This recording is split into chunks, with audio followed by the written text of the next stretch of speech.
तो हेलो दोस्तों, कैसे हैं आप लोग। मुझे उम्मीद है कि आप लोग ठीक होंगे। हम लोग इस चैनल पर केमिस्ट्री पढ़ रहे हैं और वो भी क्लास 12th का केमिस्ट्री। क्लास 12th केमिस्ट्री के एक शानदार चैप्टर का हम सीरीज चला रहे हैं जिसका नाम है सॉल्यूशन। और सॉल्यूशन का यह 5वां वीडियो है। हम लोग अभी तक कॉन्सेंट्रेशन टर्म को ही पढ़ रहे हैं जिसमें मास percent, volume percent, mass volume percent, ppm, ये सब चीज़ पढ़ चुके हैं। और ये सब चीज़ पिछला ही वीडियो में हम लोग पढ़े हैं। आज हम लोग पढ़ना है केमिकल मेथड, यानी कॉन्सेंट्रेशन टर्म को फाइंड करने का केमिकल मेथड। और इसमें हम लोग पढ़ेंगे मोलालिटी, मोलारिटी और नॉर्मलिटी। ठीक है, तो आइए हम इस वीडियो को स्टार्ट करते हैं। लेकिन स्टार्ट करने से पहले यदि आप इस चैनल को सब्सक्राइब नहीं किए हैं तो कर लीजिए, क्योंकि यहाँ पे आपको मिलेगा 10th, 12th और 11th के केमिस्ट्री और बहुत ही शानदार ढंग से। चलिए, तो आज का टॉपिक है मोलालिटी। तो हेडिंग लगा लीजिएगा मोलालिटी। मोलालिटी, और मोलालिटी को हम हिंदी में मोललता भी कहते हैं। ठीक है, ये केमिकल मेथड है। दो मेथड होते हैं कॉन्सेंट्रेशन टर्म फाइंड करने का, एक फिजिकल और एक केमिकल। फिजिकल को पढ़ चुके हैं, बचा हुआ है केमिकल। केमिकल में सबसे फर्स्ट है मोलालिटी। ठीक है, देखिए मोलालिटी एकदम सिंपल है और इसका डिफिनीशन भी सिंपल है। इसके बारे में बताते हैं। 1 kg सॉल्वेंट लेना है, 1 kg सॉल्वेंट, और इस 1 kg सॉल्वेंट में घुले, 1 kg सॉल्वेंट में घुले सॉल्यूट के मोल, सॉल्यूट के मोल्स को ही हम मोलालिटी बोलते हैं। क्या बोलते हैं? मोलालिटी। याद रखना है कि 1 kg सॉल्वेंट में घुले सॉल्यूट के मोल्स को मोलालिटी कहा जाता है। The number of moles of solute present in 1 kg of solvent is called molality. ठीक है, एक बात जानकारी में रखिएगा कि मोलालिटी को स्मॉल m से डिनोट किया जाता है। किससे किया जाता है? स्मॉल m से। स्मॉल m से इसको सूचित किया जाता है। और दूसरी इसमें बात है छोटू, कि अगर इसका कोई यूनिट पूछे, यूनिट मतलब मात्रक पूछे, तो वो होता है मोल पर केजी, या इसको आप ऐसे भी लिख सकते हैं मोल केजी इनवर्स। ठीक है, इसको भी मोल पर केजी कहा जाता है। अच्छा, ये यूनिट कैसे निकाल लिए ये भी हम आपको थोड़ी देर में बता देंगे। लेकिन सबसे पहले देखते हैं कि मोलालिटी निकलता कैसे है, इसका फॉर्मूला कैसे बनाएंगे। यहाँ पे देखते हैं, मान लो कि ये एक बर्तन हो गया और इस बर्तन में हम सॉल्वेंट लिए हैं। क्या लिए हैं? सॉल्वेंट। सॉल्वेंट है और वाटर भी हो सकता है, कुछ भी हो सकता है, सॉल्वेंट है। और इस सॉल्वेंट का जो मास है वो m kg है। कितने हैं? m kg। मतलब हम m kg सॉल्वेंट लिए हैं और इस m kg सॉल्वेंट में n मोल्स सॉल्यूट मिलाए हैं। कितने मोल्स मिलाए हैं? n moles solute. तो m kg सॉल्वेंट में n मोल्स सॉल्यूट मिला है। तो आपको एक जानकारी यहाँ से मिली, यहीं पे लिख देते हैं। यहाँ से आपको एक जानकारी मिली कि m kg सॉल्वेंट में n मोल्स सॉल्यूट मिला है। इतना मिला है n मोल्स। तो 1 kg सॉल्वेंट में कितना मिलेगा? m kg में n मोल्स है, तो 1 kg सॉल्वेंट में कितना मिलेगा? तो n बाई m मोल्स क्या मिलेगा? सॉल्यूट। तो m kg में n मोल्स, तो 1 kg में n बाई m मोल्स। और जो 1 kg सॉल्वेंट में मोल्स प्रेजेंट होते हैं उसी को कहा जाता है मोलालिटी। उसी को कहा जाता है मोलालिटी। यानी मोलालिटी का फॉर्मूला आ गया n बाई m। मोलालिटी का फॉर्मूला क्या आ गया? Small m is equal to आ गया है n बाई m। और जो m रखे हैं वो kg में दिया है, तो याद रखना यहाँ भी kg में रखना है। ठीक है, तो मोलालिटी का फॉर्मूला होगा n बाई m। n क्या है? सॉल्यूट के मोल, और m क्या है? सॉल्वेंट का मास, वो भी kg में। तो इतनी बातों को आप जल्द से जल्द उतारिए। हम क्या करते हैं कि इसका फॉर्मूला अच्छे से लिख देते हैं, मिटाते हैं। चलिए फटाफट आप कॉपी लेकर बैठिएगा, उतार लीजिएगा जो भी होगा। ठीक है, देखिए यहाँ पे देखिए, तो हम क्या किए कि हम molality is equal to n by m find किए, और n बाई m किस में रहेगा? kg में। ठीक है, अगर हम इसको भाषा में लिखें तो मोलालिटी इज इक्वल टू हो जाएगा मोल्स ऑफ सॉल्यूट, यानी सॉल्यूट के मोल्स, n स्मॉल n, बटे मास ऑफ सॉल्वेंट। क्या रखना है? मास ऑफ सॉल्वेंट, वो भी किस में रखना है, केजी में। तो ये आपका आ जाएगा मोलालिटी, याद रहेगा। चलिए एक आपको नोट बता दें, यहाँ पे याद रखिएगा, नोट बाबू याद रखिएगा, बहुत ही इंपॉर्टेंट है कि मोलालिटी जो होता है, मोलालिटी कभी भी टेम्परेचर पे डिपेंड नहीं करता है। यानी टेम्परेचर बदलने या घटाने या बढ़ाने से, यानी टेम्परेचर बदलने से मोलालिटी को कोई फर्क नहीं पड़ता है। यानी मोलालिटी टेम्परेचर पे डिपेंड नहीं करता है, टेम्परेचर पे डिपेंड नहीं करता है। तो ये आपको नोट याद रखना है कि molality does not depend upon the temperature. ठीक है, इसे मिटाते हैं, देख लीजिए, उतार लिए होंगे। तो मोलालिटी के बारे में ये जानकारी रही।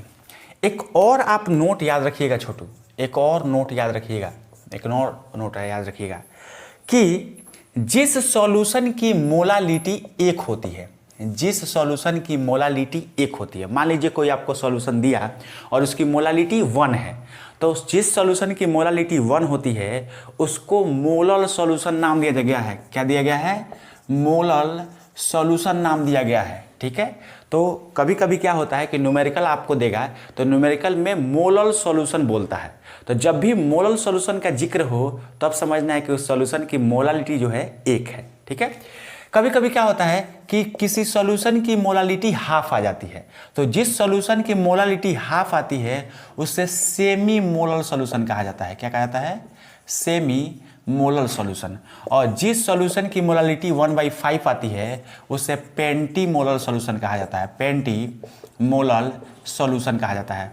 और जिस सॉल्यूशन की मोलालिटी 1/10 होती है उसे डेसी मोलल सॉल्यूशन कहा जाता है, डेसी मोलल सॉल्यूशन, उसे डेसी मोलल सॉल्यूशन कहा जाता है। और जिस सॉल्यूशन की मोलालिटी 1/100 होती है उसे सेंटी मोलल सॉल्यूशन कहा जाता है, सेंटी मोलल सॉल्यूशन। तो ये कुछ सॉल्यूशंस के नाम हैं, इसे याद रखना है। ये मोलालिटी के बेसिस पे है। जिस सॉल्यूशन की मोलालिटी 1 उसे मोलल सॉल्यूशन, जिस सॉल्यूशन की मोलालिटी हाफ उसे सेमी मोलल सॉल्यूशन, जिस सॉल्यूशन की मोलालिटी 1/5 उसे पेंटी, और जिस सॉल्यूशन की मोलालिटी 1/10 उसे डेसी, और जिस सॉल्यूशन की मोलालिटी 1/100 उसे सेंटी मोलल सॉल्यूशन कहा जाता है। ये क्यों जरूरी है याद रखना, क्योंकि न्यूमेरिकल में कभी कभी इन सब टर्मों का यूज कर लिया जाता है। जब इन टर्मों का यूज किया जाएगा तो आपको पहचानना पड़ेगा कि उस सॉल्यूशन की मोलालिटी कितनी दी गई है। इसका स्क्रीनशॉट लें जल्दी।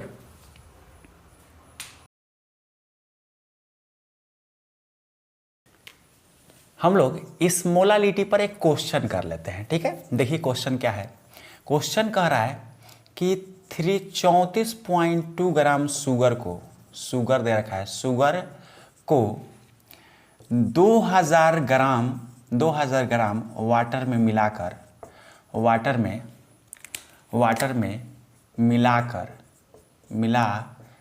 एक सॉल्यूशन तैयार किया जाता है, एक सॉल्यूशन तैयार किया जाता है, एक सॉल्यूशन तैयार किया जाता है। तो इस सॉल्यूशन की मोलालिटी क्या होगी, ठीक है, इस सॉल्यूशन की मोलालिटी क्या होगी। चलिए निकालते हैं, इसको सॉल्व करते हैं। अगर आप सॉल्व करना चाहते हैं तो वीडियो को पॉज कर लीजिए और सॉल्व कीजिए। ठीक है, हम सॉल्व करते हैं। यहाँ पे 34.2 ग्राम शुगर और 200 ग्राम वाटर में मिलाया है, तो वाटर सॉल्वेंट है, शुगर सॉल्यूट होगा। तो यहाँ पे मास दे रखा है सॉल्यूट का, मास ऑफ सॉल्यूट कितना दे रखा है, सॉल्यूट शुगर है और शुगर का मास दे रखा है 34.2 ग्राम। अच्छा, शुगर का मोलर मास कितना होता है, शुगर का मोलर मास आप निकालना जानते होंगे, सिखा चुके हैं। तो शुगर का मोलर मास होता है 342 ग्राम पर मोल। अगर हम शुगर का मोल निकालना चाहें तो मोल निकालने के लिए दिया गया मास बटे मोलर मास, तो 34.2 दिया गया है और 342 का मोलर मास। इसको कटाइएगा तो पॉइंट हटेगा तो एगो जीरो नीचे आएगा, 1/10 मोल आएगा। ठीक है, ये आ गया शुगर यानी सॉल्यूट का मोल। ये किसका आ गया, सॉल्यूट का मोल। तो सॉल्यूट का मोल मिल गया। यहाँ पे आपको मास ऑफ सॉल्वेंट दे रखा है, मास ऑफ सॉल्वेंट। सॉल्वेंट क्या है? वाटर। और इसका मास दे रखा है 2000 ग्राम। अगर इसको केजी में बदलें तो 1000 से भाग दे देंगे तो ये 2 केजी आ जाएगा। तो सॉल्वेंट का मास पता हो गया, सॉल्यूट का मोल पता होगा। तो मोलालिटी इज इक्वल टू होता है N/m, m केजी में रखना है। N है सॉल्यूट का मोल और m है सॉल्वेंट का मास। तो मोल दे रखा है 1/10, 1/10 मतलब 0.1 बोल सकते हैं इसको। और यहाँ पे दे चुका है 2 केजी सॉल्वेंट का मास, तो बटे 2। तो इसको डिवाइड करेंगे तो ये 1/10 रखिए, 1/10 तो हो जाएगा 1/20, तो 0.5/10 यानी 0.05। यह आ जाएगा मोल पर केजी आंसर। मोलालिटी का मात्रक ये होता है। तो ये रहा इस क्वेश्चन का सॉल्यूशन। इसे जल्द से जल्द स्क्रीनशॉट लें। एक और सबसे अच्छा क्वेश्चन कराते हैं, मिटा दे। आप वीडियो को पॉज करके स्क्रीनशॉट आराम से ले लीजिए या लिख लीजिए, उसके बाद नहीं तो छूट सकता है। सेकंड क्वेश्चन है मोलालिटी पर कि एक सेमी मोलल सॉल्यूशन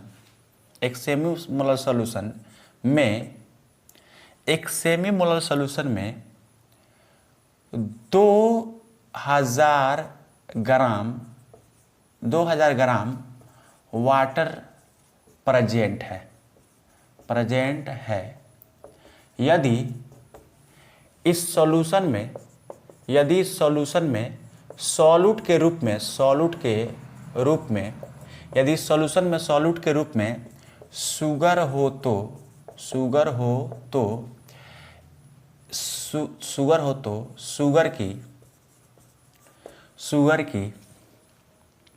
शुगर की मास निकालें, मतलब दिया गया मास निकालें। तो ये रहा क्वेश्चन। चलिए इसको सॉल्व करते हैं। आप अगर सॉल्व करना चाहते हैं तो वीडियो को पॉज करके सॉल्व कर लीजिए। हम सॉल्व कर रहे हैं एक सेमी मोलर सॉल्यूशन। तो मोलालिटी दे रखा है सॉल्यूशन की कितना, मोलालिटी स्मॉल m दे रखा है सेमी मोलर, तो 1/2 होगा। अभी देखा है 2000 ग्राम वाटर प्रेजेंट है, में 2000 ग्राम वाटर प्रेजेंट है। तो इस सॉल्यूशन में 2000 ग्राम वाटर प्रेजेंट है। वाटर एक सॉल्वेंट होगा। यहाँ पे सॉल्यूट के बारे में बता ही दिया है कि यदि इस सॉल्यूशन में सॉल्यूट के रूप में शुगर हो तो, यानी सॉल्वेंट का मास दे रखा है आपको 2000 ग्राम। 2000 ग्राम को केजी में बदलेंगे तो 2 केजी आएगा। ठीक है, चलिए इसमें सॉल्यूट के रूप में क्या है, सॉल्यूट के रूप में शुगर है और शुगर का मास बोल रहा है निकालने के लिए। तो मास को हम x मान लेते हैं और यही हमको निकालना है। ठीक है, अगर हम शुगर की मोलर मास की बात करें, तो मोलर मास 342 ग्राम पर मोल होता है। ठीक है, ये याद रखना है। तो इतनी जानकारी हमको पहले से पता थी। अब हमको क्या निकालना है, उस पर काम करना है। तो हमको निकालना है x, फाइंड करना है, और मोलालिटी दे रखा है। तो मोलालिटी का फॉर्मूला होता है N/m, वो भी केजी में। ठीक है, तो मोलालिटी दे रखा है 1/2 और n क्या होगा, मोल है। तो मोल का फॉर्मूला होता है मास बटा मोलर मास, यही ना। तो पहले हम n निकाल लेते हैं, बाद में रख लेंगे। तो n निकालना है, मान लीजिए n निकाल लेते हैं, तो n को छोड़ देंगे वैसे ही। m दे रखा है 2 केजी, तो 2 से 2 कट जाएगा। यहाँ पे n = आ जाएगा 1, यानी सॉल्यूट का मोल आ जाएगा 1। अब सॉल्यूट का मोल का फॉर्मूला होता है दिया गया मास बटा मोलर मास। मोलर कितना हो गया, 1। हमको मास निकालना है, तो मास को माने हैं x। तो यहाँ पे आप रख लेंगे, मास को ले लेंगे x, मोलर मास है 342 = 1। x निकालना है तो 342 उधर, तो x = 342 और ये मास है ग्राम में आंसर है। तो यहाँ पे शुगर का जो मास आया वो कितना आया, 342। आप इसे अगर नहीं समझ में आ रहा है तो एक बार और वीडियो को रिवर्स करके देख सकते हैं। चलिए नेक्स्ट हम लोग पढ़ेंगे मोलारिटी। इसे जल्दी से छापिए, जिरक्स कर लो, कर लिए होंगे।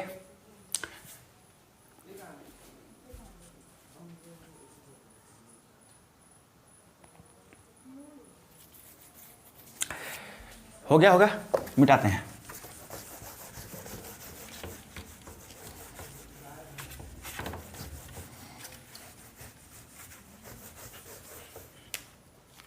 चलिए भैया, तो अब हम लोग पढ़ेंगे मोलारिटी। सेकेंड टर्म है मोलारिटी।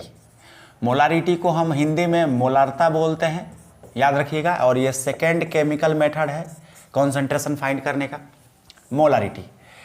सबसे पहली बात कि मोलारिटी का डिफिनेशन क्या है, तो ये लगभग मोलारिटी से मिलता हुआ है, लेकिन आइए इसे भी समझाते हैं। देखिए, 1 लीटर, अब लीटर आ गया, 1 लीटर सॉल्यूशन, वो सॉल्वेंट था, यहाँ पे सॉल्यूशन, तो 1 लीटर सॉल्यूशन में घुले सॉल्यूट के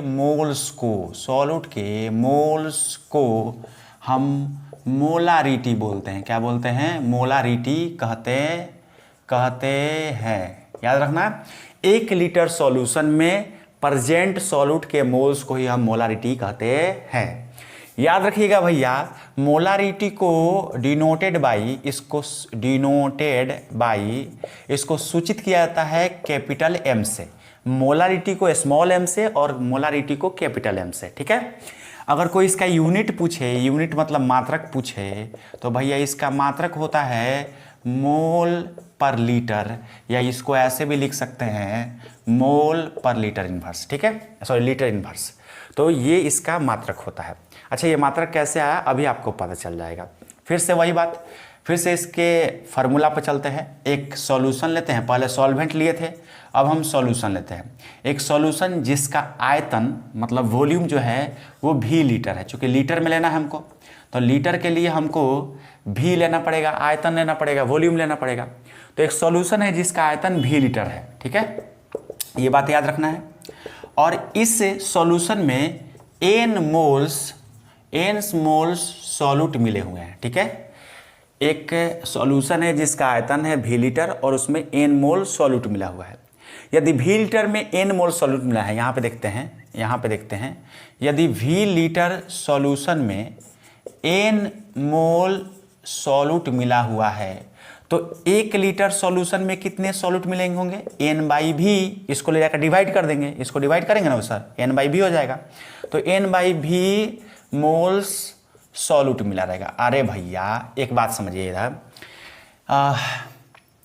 एक बात समझिए, 10 रुपया में 20 पेन मिल रहे हैं, तो 1 रुपया में कितना पेन मिलेगा भैया? 20/10। इसको ले जाकर डिवाइड कर देंगे, करेंगे तो कितना पेन आएगा? 2 पेन आएगा। 10 रुपया में 20 पेन, तो 1 रुपया में 2 पेन। 10 रुपया में 20 पेन, तो 1 रुपया में 2 पेन। कैसे निकाले? 10 से डिवाइड कर दिए। वैसे ही है, V लीटर में n मोल, तो 1 लीटर में n/v मोल। और जो 1 लीटर सॉल्यूशन में सॉल्यूट का मोल्स प्रेजेंट होता है, उपस्थित होता है, उसी को तो बोलते हैं मोलारिटी। क्या बोलते हैं? मोलारिटी। यहाँ पर डिफरेंस देखो, 1 लीटर सॉल्यूशन में घुले सॉल्यूट के मोल्स, तो 1 लीटर सॉल्यूशन में n/v मोल्स घुले हुए हैं, तो जो n/v आया यही हुआ सॉल्यूट के मोल्स। इसे उतारिए, थोड़ा आगे बढ़ते हैं। उतार लिए होंगे? उतार लिए? कॉपी पेन लेके बैठा कीजिए। चलिए इसको मिटाते हैं, थोड़ा इसको मिटाते हैं। हो। तो यहाँ पे मोलारिटी का भैया फार्मूला निकल के आया n/v, और v लीटर में लेना है, आयतन जो लेना है वो लीटर में लेना है, तो ये मोलारिटी का फार्मूला हो गया। अगर हम मोलारिटी को पूरे फॉर्म में लिखें तो n क्या है? सॉल्यूट का मोल। यहाँ पे n सॉल्यूट का मोल माने थे ना, ये सॉल्यूशन था, यहाँ पे n सॉल्यूट का मोल है, v सॉल्यूशन का आयतन है लीटर में, तो ये मोल्स ऑफ सॉल्यूट हो जाएगा। इसको n माने थे, ये n बटे सॉल्यूशन का आयतन, तो वॉल्यूम मतलब आयतन, वॉल्यूम ऑफ सॉल्यूशन, और वो भी किस में लेना है? लीटर में। ये आ गया मोलारिटी का फार्मूला। अगर इसका यूनिट बनाना चाहें, यहाँ से मात्रक बनाना चाहें, तो ऊपर मोल है और नीचे आयतन, आयतन को लीटर में ना मापते हैं, तो मोल ऊपर बटे लीटर, तो ये क्या बोलेगा? मोल पर लीटर। इसका मात्रक क्या हो जाएगा, मोल पर लीटर। इसके मोलालिटी वाला फार्मूला में भी वैसे ही था, ऊपर मोल था नीचे मास था, तो मोल को मोल में और मास को केजी में मापते हैं, तो मोल पर केजी। ठीक है, चलिए तो इसे उतार लीजिए। एक नोट आपको बता दें, यहाँ पे नोट भी याद रखना है, नोट कि मोलारिटी तो टेम्परेचर पे डिपेंड नहीं करता था, लेकिन मोलारिटी भैया, मोलारिटी जो है, मोलारिटी ये टेम्परेचर पर निर्भर करता है। निर्भर मतलब डिपेंड करता है। इसका मतलब ये हुआ कि टेम्परेचर बढ़ेगा या घटेगा तो मोलारिटी बढ़ेगी या घटेगी, मतलब टेम्परेचर पे इफेक्ट पड़ेगा तो मोलारिटी पे भी इफेक्ट पड़ेगा। समझ चुके हैं, इसे नोट करें। एक न्यूमेरिकल इस पर लेते हैं, लेकिन न्यूमेरिकल लेने से पहले आपको एक और नोट समझाना है हमको। एक और नोट, फिर से मोलारिटी जैसा इसमें भी एक नोट है। अगर किसी सॉल्यूशन की मोलारिटी 1 है तो उसे मोलर सॉल्यूशन कहा जाता है, मोलर सॉल्यूशन कहा जाता है। इसके जस्ट पहले पढ़े थे कि जिस सॉल्यूशन की मोलारिटी 1 होती है उसे मोलर सॉल्यूशन कहा जाता है, लेकिन जिस सॉल्यूशन की मोलारिटी 1 हो उसको मोलर कहा जाता है। उसमें मोलल था, इसमें मोलर है। ठीक है, अगर जिस सॉल्यूशन की मोलारिटी 1/2 है उसे सेमी मोलर सॉल्यूशन कहा जाता है। जिस सॉल्यूशन की मोलारिटी 1/5 हो उसे पेंटी मोलर सॉल्यूशन कहा जाता है, ये आप जानते हैं। जिस सॉल्यूशन की मोलारिटी 1/10 हो उसे डेसी, और जिस सॉल्यूशन की मोलारिटी 1/100 हो तो उसे सेंटीमोलर सॉल्यूशन कहा जाता है। यहाँ पे लास्ट में मोलर सॉल्यूशन रहेगा, मोलर सॉल्यूशन रहेगा। तो ये बात आप अभी मोलालिटी में पढ़े, वहाँ पे मोलल था तो यहाँ पे मोलर हो जाएगा। मोलालिटी के लिए मोलल और मोलालिटी के लिए मोलर, थोड़ा सा अंतर है र और ल का। ठीक है, उतार लिए होंगे। इस पर भी एक क्वेश्चन लेते हैं। क्या क्वेश्चन है, देखिए फर्स्ट क्वेश्चन मोलारिटी पर। फर्स्ट क्वेश्चन है कि 9.8 ग्राम ग्लूकोज 9.8 ग्राम ग्लूकोज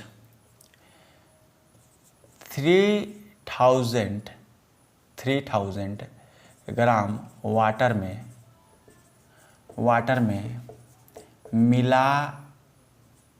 मिलाकर ग्लूकोज को 3000 वाटर में मिलाकर एक सॉल्यूशन तैयार किया जाता है। एक सॉल्यूशन तैयार किया जाता है तो सॉल्यूशन की मोलारिटी बताएं।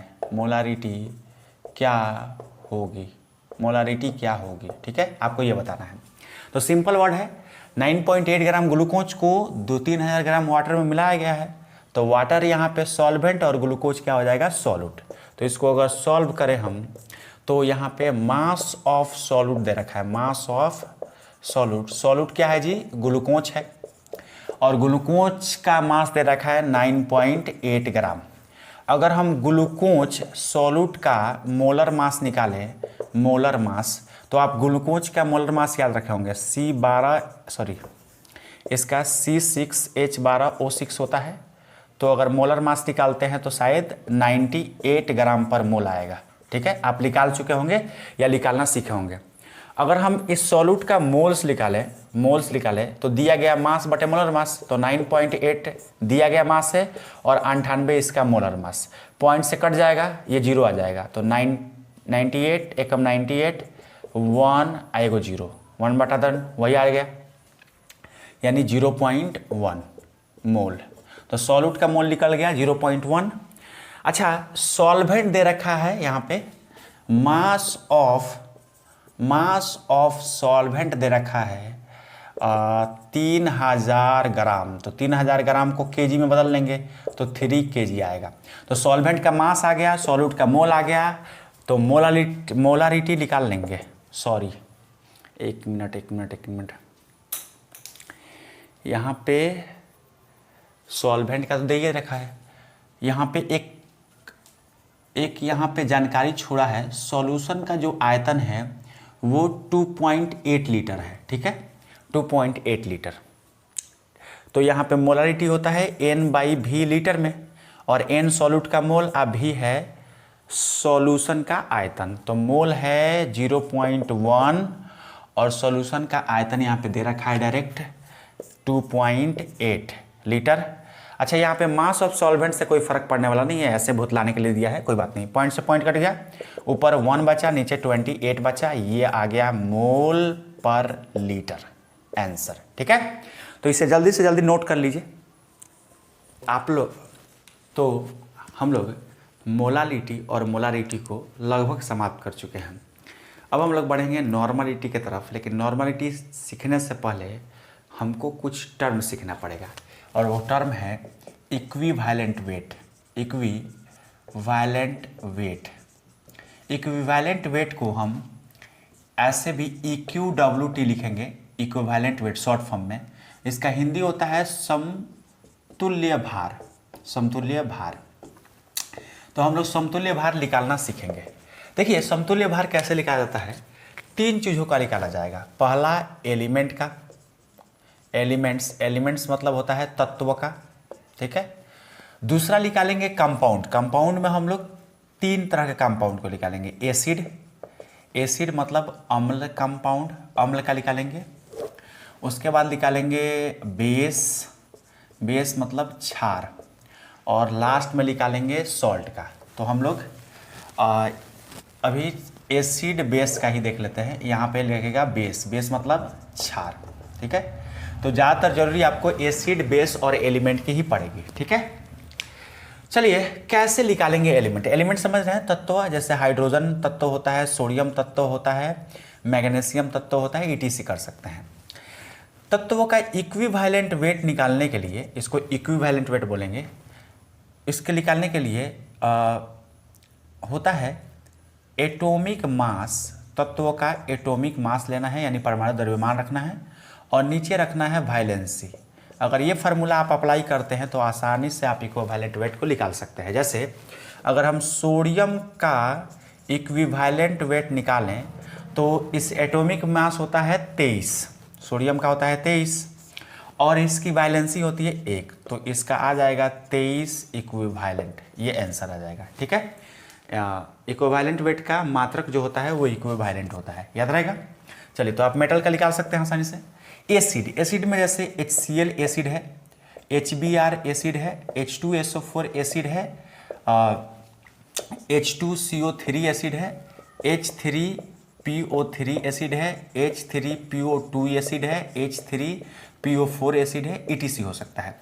यानी जिसके शुरुआत में लगभग H आपको मिले, जिसके शुरुआत में H मिले, वो लगभग एसिड होता है।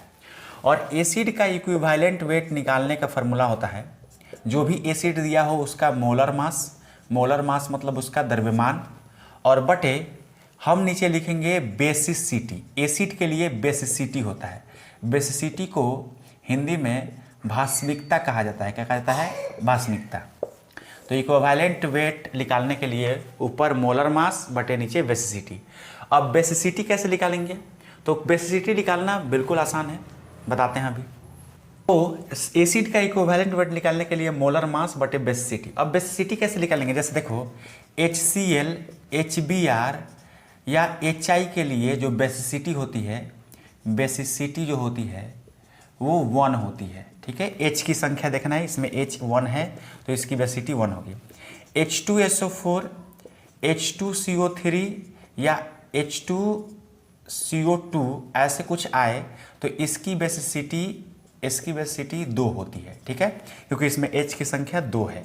लेकिन कुछ ऐसे ऑक्सी एसिड होते हैं, जैसे यहाँ पे बता रहे हैं H3PO2, H3PO3, ऐसे ऑक्सी एसिड का बेसिसिटी अलग अलग हो सकता है। इसमें H की संख्या देखकर आप नहीं बता सकते हैं, इसका स्ट्रक्चर बनाना पड़ेगा। स्ट्रक्चर बनाकर देखना पड़ेगा कि उसमें कितना POH बॉन्ड की संख्या है, ठीक है। इसमें नंबर ऑफ POH बॉन्ड की संख्या देखनी होगी। जितना नंबर ऑफ POH बॉन्ड होगा, जितना बॉन्ड की संख्या होगी, उतना ही उसकी बेसिसिटी होगी। याद रखिएगा, ये इसके बारे में बात नहीं हो रही, क्षार के बारे में, इसके बारे में अभी बात हो रही है, ठीक है। जैसे इसका स्ट्रक्चर कैसे बनेगा, PO 2 है तो एक O को डबल बॉन्ड O लगा देना है, एक O को H, जो एक O बचा है उसको H के साथ OH बना देना है और बाकी H को ऐसे ही लगा देना है। तो 3H है तो ऐसे लगा देंगे। इसमें POH बॉन्ड की संख्या 1 है तो इसकी बेसिसिटी 1 हो जाएगी। तो आप याद रखिएगा H3PO2 की बेसिसिटी 1 होती है। अगर हम बात करें H3PO3 की, इसकी बेसिसिटी कैसे होगी? तो सेंट्रल एटम इसमें P है, इसमें भी सेंट्रल एटम P है, तो P को बीच में एक ऑक्सीजन को उठा के डबल बॉन्ड O लगाना है, तो डबल बॉन्ड O लगा दिए। अब जितने भी ऑक्सीजन बचेंगे उसको H के साथ जोड़कर OH बनाना है, तो 2 ऑक्सीजन बचेगा तो 2 OH बनाइए, 2 OH बन के बच गया। तो सभी ऑक्सीजन खत्म, एक फास्फोरस खत्म, 2 हाइड्रोजन खत्म, 2 हाइड्रोजन यूज कर लिए हैं, एक हाइड्रोजन बचा तो एक हाइड्रोजन को ऐसे लगा लेंगे। याद रखिएगा हमेशा फास्फोरस 5 को बॉन्ड बनाएगा, तो 2 और 3 5, 2 और 3 5। अच्छा, इसमें POH की बॉन्ड संख्या 2 है, एक POH ये, एक POH ये, तो इसकी जो बेसिसिटी होगी, इसकी जो भास्मिकता होगी वो 2 होगी। तो H3PO3 की भास्मिकता यानी बेसिसिटी 2 होती है, याद रखिएगा। अगर हम यहाँ पे H3PO4 की बनाएं, H3PO4 की, तो P central atom, double bond O, तो एक O खत्म, एक P खत्म, O 3 बचा, 3 H, तो तीनों O को तीनों H के साथ OH बना लेंगे, OH OH OH, सभी H और सभी O खत्म। यहाँ पे POH बॉन्ड की संख्या 1 2 3, तो इसकी बेसिसिटी जो होगी, बेसिसिटी होगी वो 3 होगी। तो H3PO4 की बेसिसिटी 3 होती है, H3PO2 की बेसिसिटी 1 होती है और H3PO3 की बेसिसिटी 2 होती है। तो आप शायद ऐसे फास्फोरस के ऑक्सी एसिड का निकालना सीख चुके होंगे। तो ये केवल फास्फोरस में ही गड़बड़ी है कि H की संख्या नहीं देखा जाता है, बाकी सब में आप H की संख्या देखकर ही निकाल सकते हैं। थोड़ा इसका स्क्रीनशॉट जल्दी लीजिए, आगे समझाते हैं। देखिए, तो इधर हम आपको मिटाते हैं, इस साइड वाला ये आप उतार लिए होंगे, ठीक है, एलिमेंट का। अगर हम किसी एक एसिड को उठाएं, जैसे H2SO4 का निकालें, ठीक है, तो H2SO4 का अगर हम निकालें तो H2SO4 का मोलर मास शायद 98 होता है, ठीक है, 98 ग्राम पर मोल। अच्छा, एक और बात, पिछला हम क्वेश्चन मोलारिटी में कराए थे तो उसमें ग्लूकोज का मोलर मास हम 98 ले लिए थे, ये थोड़ा सा गलती हो गया है, उसमें 198 होगा, आप लोग सुधार लीजिएगा, थोड़ा सा मिस्टेक हो गया है, मिस्टेक तो इंसान से होता है। तो H2SO4 का मोलर मास 98 होता है, आप निकाल सकते हैं। तो इसका इक्विवेलेंट वेट निकालना है H2SO4 का, तो मोलर मास 98 और इसकी बेसिसिटी रखना है, तो बेसिसिटी H2SO4 का 2 होता है, तो बटे 2, इसको कटाएंगे तो 49 आंसर आ जाएगा, सॉरी इक्विवेलेंट आंसर आ जाएगा। तो H2SO4 का मोलर मास 98 होता है, इसकी बेसिसिटी जो होती है, बेसिसिटी जो होती है वो अभी निकाले 2, यहाँ पे देखिए 2 होती है, और इक्विवेलेंट वेट निकालने का फॉर्मूला होता है मोलर मास बटे बेसिसिटी, तो मोलर मास 98, बेसिसिटी 2 भाग दिए तो 49, ठीक है। अब हम लोग पढ़ने वाले हैं बेस के लिए, मिटा दे इसे, आप इसे सबको उतारते चलिए, कॉपी रखे रहिएगा, सबको उतारना है धीरे धीरे, या स्क्रीनशॉट लेकर रखना है, आप कभी भी उतार सकते हैं। बेस के लिए चलते हैं, बेस का मतलब क्षार के लिए, ठीक है। तो क्षार के लिए भी फार्मूला जो होता है इक्विवेलेंट वेट का, वो सेम होता है, मोलर मास ऊपर रखना है, जो भी आपको बेस दिया हो, मतलब क्षार दिया हो उसका मोलर मास, बटे एसिडिटी रखना है। एसिडिटी मतलब होता है अम्लीयता, क्या बोलते हैं, अम्लीयता। अब देखिए, अम्ल का क्षारीयता होता है या भास्मिकता होता है, और क्षार का अम्लीयता होता है, यानी एसिड की बेसिसिटी होती है और बेस की एसिडिटी होती है। अच्छा, कौन कौन सा बेस हो सकता है? NaOH बेस है जिसके लास्ट में OH हो, MgOH का होल ट्वाइस का बेस है, KOH एक बेस है, ठीक है, AlOH के होल थराइस एक बेस है, तो ये सब बेस है। अच्छा, इसकी एसिडिटी कैसे निकालेंगे? जितना OH की संख्या होगी, तो इसमें OH 1 है तो इसकी एसिडिटी जो होगी वो 1 होगी, इसकी एसिडिटी 2 OH की संख्या है तो 2 होगी, इसकी एसिडिटी 1 होगी और इसकी एसिडिटी 3 होगी। इसमें OH 1 है, इसमें OH 2 है, इसमें OH 1 है, इसमें OH 3 है, तो जितना OH रहेगा उतना ही उसकी एसिडिटी हो जाएगी, इसमें लोचा नहीं है, ठीक है। तो थोड़ा सा अम्ल में लोचा है लेकिन क्षार में लोचा नहीं है। अब किसी भी क्षार का आप इक्विवेलेंट वेट निकाल लीजिए, जैसे एग्जाम्पल में हम लेते हैं NaOH का इक्विवेलेंट वेट, यही निकालना है। तो इसका मोलर मास निकाल लीजिए। NaOH का, सोडियम का होता है 23, ऑक्सीजन का 16, हाइड्रोजन का 1। तो 23 एक 24 और 16 50, 23 एक 24, 24 और 6 30 40 सॉरी।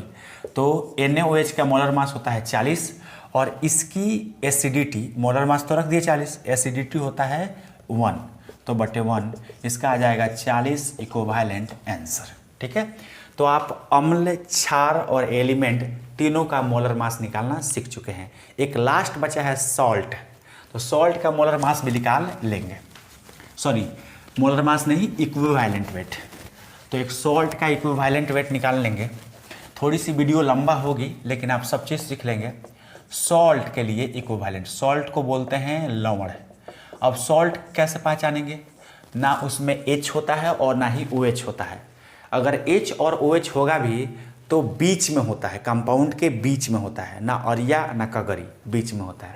तो या तो HOH होगा ही नहीं, या होगा भी तो बीच में होगा। ठीक है, जैसे NaCl एक सॉल्ट है, KCl एक सॉल्ट है, Na2SO4 एक सॉल्ट है, K2SO4 एक सॉल्ट है, चाहे ये बोल सकते हैं NaHSO4 भी एक सॉल्ट है, लेकिन इसमें H है तो बीच में है, बाकी सब में H और OH नहीं है, तो ये सब सॉल्ट है।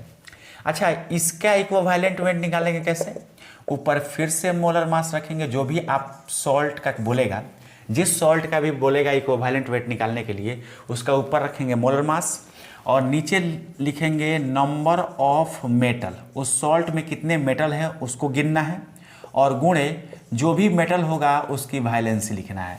अगर ये आप काम कर देते हैं तो आपका निकल जाएगा इक्विवेलेंट वेट। जैसे एग्जांपल लेते हैं, NaCl का इक्विवेलेंट वेट निकालना है, तो सबसे पहले NaCl का मोलर मास रखेंगे।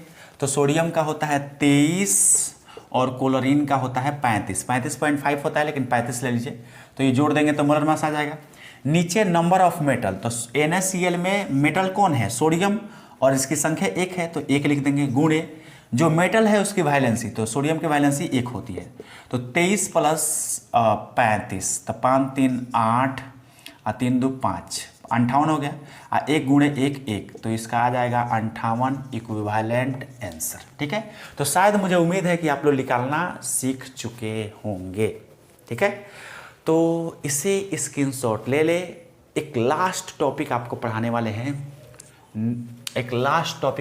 हैं, नॉर्मलिटी। ठीक है, तो नॉर्मलिटी क्या है वो हम लोग देखने वाले हैं। नॉर्मलिटी, नरम लीटी, तो नॉर्मलिटी है भैया ये नॉर्मलिटी। तो थर्ड नंबर है नॉर्मलिटी। नॉर्मलिटी को हम बोलते हैं नरमलता, नरमलता मतलब नॉर्मलिटी। ठीक है, याद रखिएगा, किसी सॉल्यूशन के 1 लीटर सॉल्यूशन में घुले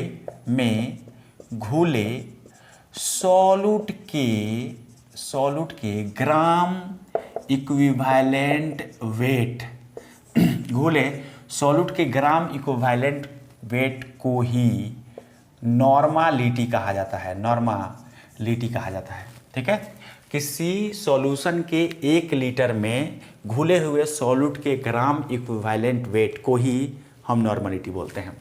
याद रखिएगा, नॉर्मलिटी को N से डिनोट किया जाता है, डिनोटेड बाई N, और नॉर्मलिटी का जो मात्रक होता है वो होता है ग्राम पर इक्विवेलेंट पर लीटर।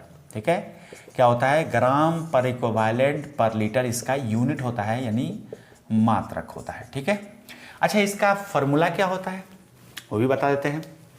फार्मूला, तो अगर नॉर्मलिटी का फार्मूला आप देखना चाहते हैं तो नॉर्मलिटी को N बोलेंगे। इसका फार्मूला होता है, ऊपर रखेंगे मास ऑफ सॉल्यूट का जो भी मास दिया होगा ग्राम में, बटे नीचे रखना है सॉल्यूट का इक्विवेलेंट वेट, तो equivalent weight of solute into गुणे वॉल्यूम ऑफ सॉल्यूशन, मतलब सॉल्यूशन का आयतन, वॉल्यूम ऑफ सॉल्यूशन, वो भी लीटर में। ठीक है, तो ये फार्मूला आपको अप्लाई करना है जिससे आप नॉर्मलिटी निकाल लेंगे। नॉर्मालिटी बराबर होता है सॉल्यूट का मास ग्राम में बटे उसी सॉल्यूट का इक्विवेलेंट वेट। जैसे NaCl का इक्विवेलेंट वेट रख देंगे, अगर NaCl दिया है तो H2SO4 सॉल्यूट लिया है तो H2SO4 का रखेंगे। अगर हमको दूसरा कोई जैसे HCl रखा है तो HCl का यहाँ पे इक्विवेलेंट वेट रख देंगे। आप निकालना तो सीखे ही हैं। और सॉल्यूशन का जो भी आयतन होगा उसको गुणा कर देंगे, ठीक है। तो हमारा क्या आ जाएगा, नॉर्मालिटी। अच्छा, यहाँ से देख सकते हैं यूनिट कैसे निकलेगा, यूनिट कैसे निकालेगा। यूनिट यहाँ मास ऑफ सॉल्यूट है तो सॉल्यूट के मास को हम बोलेंगे ग्राम में, नीचे इक्विवेलेंट वेट है तो इक्विवेलेंट का इक्विवेलेंट, और इनटू आयतन है, आयतन को लीटर। तो यहाँ से हो जाएगा ग्राम ऊपर है तो इक्विवेलेंट ऊपर जाएगा तो पर इक्विवेलेंट, और लीटर भी ऊपर जाएगा तो पर लीटर। ये इसका यूनिट हो गया, ठीक है। इससे जल्दी से उतार लीजिए। एक नोट आप याद रखेंगे यहीं पे कि नॉर्मालिटी जो है वो टेम्परेचर पर डिपेंड करता है, डिपेंड करता है। मतलब ये हुआ कि अगर ताप बदलता है तो नॉर्मालिटी भी बदलेगी, मतलब नॉर्मालिटी ताप पर निर्भर करती है। इसे नोट करें जल्दी से, इसे जल्दी से नोट करें। एक और दो नोट है, एक और नोट है इसमें। ये वीडियो थोड़ा सा लंबा होने वाला है भैया, लेकिन आप इसको 2 दिन में करके देख लीजिएगा, ठीक है। एक नोट है, वही वाला नोट जो हम मोलालिटी और उसमें लिखवाए थे। तो नॉर्मलिटी में भी वही नोट है कि अगर किसी सॉल्यूशन की नॉर्मलिटी 1 है तो उसको नॉर्मल सॉल्यूशन कहा जाता है, ठीक है। वैसे ही जैसे मोलारिटी को बताए थे, वैसे ही नॉर्मलिटी का होता है। जिस सॉल्यूशन की नॉर्मलिटी 1 होती है उसे नॉर्मल सॉल्यूशन कहा जाता है। जिस सॉल्यूशन की नॉर्मलिटी 1/2 होती है उसे सेमी नॉर्मल सॉल्यूशन कहा जाता है। जिस सॉल्यूशन की नॉर्मलिटी 1/5 हो उसे पेंटी नॉर्मल सॉल्यूशन हो जाता है।